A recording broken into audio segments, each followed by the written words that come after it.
ఈరోజు Covid in pregnancy గురించి కొన్ని ఇన్ఫర్మేషన్ మీకు చెప్పబోతున్నాను. సమయం ప్రేక్షకులకు నమస్కారం. నేను డాక్టర్ డి రేఖ, సెవెన్ హిల్స్ హాస్పిటల్లో గైనకాలజిస్ట్గా పనిచేస్తున్నానండి. ఈరోజు కోవిడ్ ఇన్ ప్రెగ్నెన్సీ గురించి కొన్ని ఇన్ఫర్మేషన్ మీకు చెప్పబోతున్నాను. మన అందరికీ తెలిసే ఉంది, ఫస్ట్ వేవ్ కోవిడ్ ఇండియాలో వచ్చినప్పుడు చాలా తక్కువ మంది కేసెస్ అఫెక్ట్ అయ్యారు. దానిలో ప్రెగ్నెంట్ ఉన్న వాళ్ళు, చిన్నపిల్లలతో ఉన్న వాళ్ళు కూడా కొంతమంది ఎఫెక్ట్ అయ్యారు. కాబట్టి కానీ సెకండ్ వేవ్ వచ్చిన తర్వాత కోవిడ్ చాలా వైడ్ స్ప్రెడ్గా, చాలా ఎక్కువ నంబర్స్లో ఇన్ఫెక్షన్స్ రావడం వల్ల ప్రెగ్నెంట్ వాళ్ళు, చిన్నపిల్లలు ఉన్న వాళ్ళకి కూడా కోవిడ్ ఇన్ఫెక్షన్స్ వచ్చాయి. ఇప్పుడు ప్రెగ్నెన్సీలో కోవిడ్ ఇన్ఫెక్షన్ రాగానే ఫస్ట్ ఆఫ్ ఆల్ ఏంటంటే పేషెంట్స్కి, ప్రెగ్నెంట్ లేడీస్కి చాలా భయం అనిపిస్తుంది. ఎందుకంటే డిజీజ్ గురించి చాలా తెలుసు. అండ్ కోవిడ్ వచ్చిందంటే అందరికీ కాంప్లికేషన్స్ రావచ్చు, డెత్ కూడా అవ్వచ్చు అని ఆ భయాలు కొంచెం ఎక్కువ ఉంటాయి. దాని గురించి నేను కొంచెం ప్రెగ్నెన్సీలో కోవిడ్ ఎట్లా వస్తుంది, ఎట్లా బిహేవ్ చేస్తుంది, ఏంటి ప్రికాషన్స్ తీసుకోవాలని చెప్తున్నాను. ఫస్ట్ యూనివర్సల్ ప్రికాషన్స్ కోవిడ్లో ఏమైతే మనకి WHO స్టార్టింగ్ నుంచి చెప్తుంది, అవి మనం అందరూ ఫాలో చేస్తూ ఉండాలి. వేవ్ ఉన్నా సరే, వేవ్ లేకపోయినా సరే, రేపు కేసులు బాగా తగ్గిపోయినా సరే మాస్క్ ధరించడం, 6 feet డిస్టెన్స్ మెయింటైన్ చేయడం, సోషల్ డిస్టెన్సింగ్ అంటే అది మెయింటైన్ చేయడం, హ్యాండ్స్ ఫ్రీక్వెంట్గా చేతులు కడగడం శానిటైజర్తో కానీ సోప్తో కానీ, బయటికి ఎక్కువ వెళ్లకుండా, మరీ ఎమర్జెన్సీ ఉంటేనే ఇంటి నుంచి బయటికి వెళ్ళడం, లేదంతసేపు వరకు ఇంట్లో ఉండడమే ట్రై చేయాలి. ఇవన్నీ కోవిడ్ అప్రోప్రియేట్ బిహేవియర్స్ అంటారండి. ఇవి పాటిస్తే చాలా వరకు కోవిడ్తో మనం సేఫ్గా ఉండగలుగుతాము. ఇప్పుడు ప్రెగ్నెన్సీలో కోవిడ్ వస్తే, కోవిడ్ వైరస్ అనేది ప్రెగ్నెన్సీ పేషెంట్కి వస్తే ఇప్పటిదాకా బేబీస్కి ఏదైనా డిఫెక్ట్స్ చేయడం కానీ, దానివల్ల బేబీస్ పాడైపోవడం కానీ, ఏదో బాడీ పార్ట్స్ డెవలప్ అవ్వకపోవడం కానీ అలాంటివి అయితే ఏమీ ఇప్పటిదాకా జరగలేదు. ప్రపంచం అంతలో చాలామంది కేసెస్ జరిగాయి, చాలామంది కేసెస్ స్టడీస్ కూడా చేశారు. బట్ ఏంటంటే ఫస్ట్ 3 months లోపల కోవిడ్ ఇన్ఫెక్షన్స్ వస్తే అది గ్రోత్ ఆగిపోవడం, బేబీ బ్లీడింగ్ అయిపోవడం, అబార్షన్ కింద రావడం కొంచెం కామన్గా చూస్తున్నామండి. అంటే ఏమీ డిఫెక్ట్స్ లేకుండా కూడా అబార్షన్స్ అయిపోయే అవకాశాలు ఫస్ట్ ట్రైమెస్టర్లో పెరుగుతాయి అన్నమాట. ఇంకోటి ఏంటంటే ప్రెగ్నెన్సీ జనరల్గా వచ్చిన ఏజ్ గ్రూప్ కొంచెం యంగ్ ఏజ్ గ్రూప్ కాబట్టి జనరల్లీ యంగ్ ఏజ్ గ్రూప్లో సివియర్ ఇన్ఫెక్షన్స్ రావండి. వాళ్ళ బాడీలో కొంచెం రెసిస్టెన్స్ పవర్ ఎక్కువ ఉంటుంది కాబట్టి సివియర్ ఇన్ఫెక్షన్స్ రావు. కానీ ఒకవేళ సివియర్ ఇన్ఫెక్షన్ వచ్చిందనుకోండి, డిజీజ్ ప్రోగ్రెషన్ చాలా ఫాస్ట్గా ఉంటుంది. ఎందుకంటే వాళ్ళకి లోపల జరిగే ప్రాబ్లమ్స్ బయటికి తొందరగా తెలియదు. సడన్గా ఆక్సిజన్ తగ్గిపోవడం, సడన్గా సీరియస్ అయిపోవడం, అది అంతా యంగ్ ఏజ్ గ్రూప్లో జరుగుతుంది. ప్రెగ్నెంట్ లేడీస్ కూడా యంగ్ ఏజ్ గ్రూప్ కాబట్టి ఆ ప్యాటర్న్ అక్కడ కూడా అలాగే ఫాలో అవుతుంది. పైగా యంగ్ ఏజ్ లేడీస్, ప్రెగ్నెంట్ లేడీస్కి ఏంటంటే కొంచెం ఇమ్యూనిటీ ఇష్యూస్ ఉంటాయి. ప్రెగ్నెన్సీ ఎప్పుడైతే వస్తుంది అప్పుడు ఆ లేడీకి కొంచెం ఇమ్యూనిటీ తగ్గుతుంది. ఇమ్యూనిటీ తగ్గితే కనుక ఆ ప్రెగ్నెన్సీని ఆవిడ యాక్సెప్ట్ చేయగలుగుతుంది.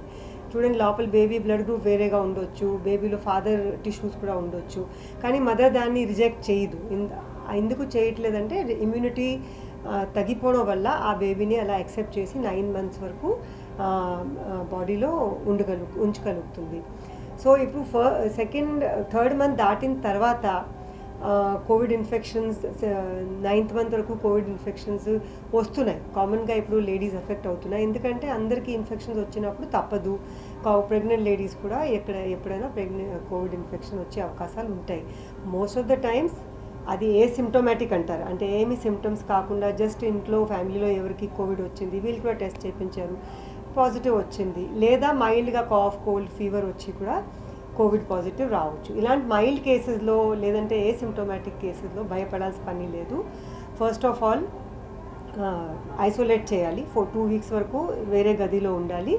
ఇంట్లో ఉన్న వాళ్ళ గంట దూరంగా ఆ రూమ్లోనే నీట్ అండ్ క్లీన్ ఎన్విరాన్మెంట్లో ఫుల్ ఎయిర్ ఉండాలి, విండోస్ ఓపెన్ చేసి ఉంచాలి, మంచి ఆహారం తీసుకోవాలి, డయట్ పచ్చాలు ఏమీ పాటించక్కర్లేదు, హెల్దీ ఫ్రెష్ ఫుడ్ తింటూ 14 days సెపరేట్గా ఉంటే most of the times recoveries ఈజీగా అయిపోతాయి, కాంప్లికేషన్స్ ఏమీ రావు.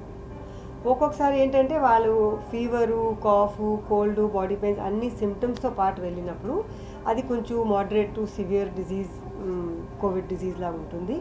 అప్పుడు వాళ్ళని regular follow up, maybe hospitalisation చేసి ఆక్సిజన్ సాచురేషన్ చూడడం అంతా చేయాల్సి వస్తుంది. ఆక్సిజన్ సాచురేషన్స్ పడకుండా ఫీవర్ కంట్రోల్ అయిపోయి నార్మల్గా ఇచ్చిన మెడికేషన్స్తో మేనేజ్ అయిపోతే 2 వీక్స్ ఈజీలీ పాస్ అవుట్ అయిపోతాయి అండ్ కాంప్లికేషన్స్ కూడా ఏమీ రావు. వెరీ రేర్లీ, వెరీ అన్ఫార్చునేట్లీ ప్రెగ్నెన్సీలో ఆక్సిజన్ సాచురేషన్స్ పడిపోవడం, పేషెంట్ వెంటిలేషన్ మీద వెళ్ళడం, అక్కడి నుంచి రికవరీ అవ్వకపోవచ్చు ఆ సిచ్యువేషన్స్ కూడా ఉంటాయి, కానీ అవి చాలా రేర్గా ఉంటాయి. మెయిన్ ఏంటంటే లోపల ఉన్న బేబీకి, మదర్కి ఎప్పుడైనా మోడరేట్ ఆర్ సివియర్ అంటే ఆక్సిజన్ రిక్వైర్మెంట్ కానీ వెంటిలేషన్ రిక్వైర్మెంట్ కానీ ఉన్నప్పుడు ఆ బేబీకి చాలా ప్రమాదాలు జరిగే అవకాశాలు పెరుగుతాయి. ఎందుకంటే బేబీ డిపెండెంట్ టోటలీ మదర్ మీద. బేబీకి ఆక్సిజన్ వెళ్ళింది, కార్బన్ డైఆక్సైడ్ తీసింది, ఆహారం వెళ్ళింది అంతా మదర్ వైపు నుంచి వెళ్తుంది. కాబట్టి మదర్కి ఆక్సిజన్ పడిపోతే బేబీకి అది ఎక్కువ ఆక్సిజన్ రిక్వైర్మెంట్ ఉన్న వల్ల చాలా ఇబ్బంది అయిపోతుంది. సో దానివల్ల గ్రోత్ తగ్గిపోవడం, ప్రీమెచ్యూర్ డెలివరీస్ రావడం, ఒక్కొక్కసారి అన్ఫార్చునేట్గా లోపల బేబీ డెత్ అయిపోవడం కూడా కోవిడ్ ప్రెగ్నెన్సీలో జరుగుతున్నాయి, మేము చూస్తున్నాం కూడా. సో ఇప్పుడు దీనికోసం తీసుకున్న ప్రికాషన్స్ ఏమిటంటే డయాగ్నోసిస్ ఎర్లీగా చేయాలి. మీరు ఇంట్లో ఎవరికి ఉన్నా సరే నాకు లేదు, నాకు రాదు అలా అనుకోకుండా వెళ్ళి టెస్ట్ చేయించుకోవాలి. చిన్న ఫీవర్, కోల్డ్ ఉంటే ఫస్ట్ కోవిడ్ ఉందా లేదా రూల్ అవుట్ చేసుకోవాలి. అండ్ కోవిడ్ ఉంటే భయపడాల్సిన పని ఏమీ లేదు. ట్రీట్మెంట్స్ ఉన్నాయి, ప్రెగ్నెన్సీలో కూడా సేఫ్ ట్రీట్మెంట్స్ ఉన్నాయి. ట్రీట్మెంట్లో ఉంటే, ఫాలోఅప్లో ఉంటే, సాచురేషన్స్ చెక్ చేస్తుంటే ఈజీగా ఇప్పుడు ఉన్న మెడిసిన్స్, ఇప్పుడు ఉన్న నాలెడ్జ్తో ఈజీగా పేషెంట్స్ని మేము సేవ్ చేయగలుగుతున్నాం. కానీ లేట్ స్టేజెస్లో వచ్చి లంగ్స్ డ్యామేజ్ అయిపోయిన తర్వాత సిచ్యువేషన్స్ కాంప్లికేట్ అయిపోతుంటాయి. అప్పుడు కొంచెం డెత్ అవ్వడం పాసిబిలిటీస్, లేదా లంగ్స్ టోటలీ పాడైపోవడం పాసిబిలిటీస్ ఎక్కువ ఉంటాయి. ఒక్కొక్కసారి కోవిడ్ సిచ్యువేషన్స్ అంటే ఇప్పుడు బేబీ మదర్కి సివియర్ కోవిడ్ ఇన్ఫెక్షన్ ఉందనుకోండి, oxygen requirement, ventilator requirement, BP fall అయిపోతుంది. తల్లి ప్రాణాలు రక్షించుకోవాలంటే ఆ బేబీని తొందరగా ఆపరేషన్ చేసి తీయాల్సి కూడా వస్తుంది. అలాంటప్పుడు బేబీని బయట తీసేస్తే కొంచెం బేబీకి ఆక్సిజన్ చేరే అవకాశాలు పెరుగుతాయి.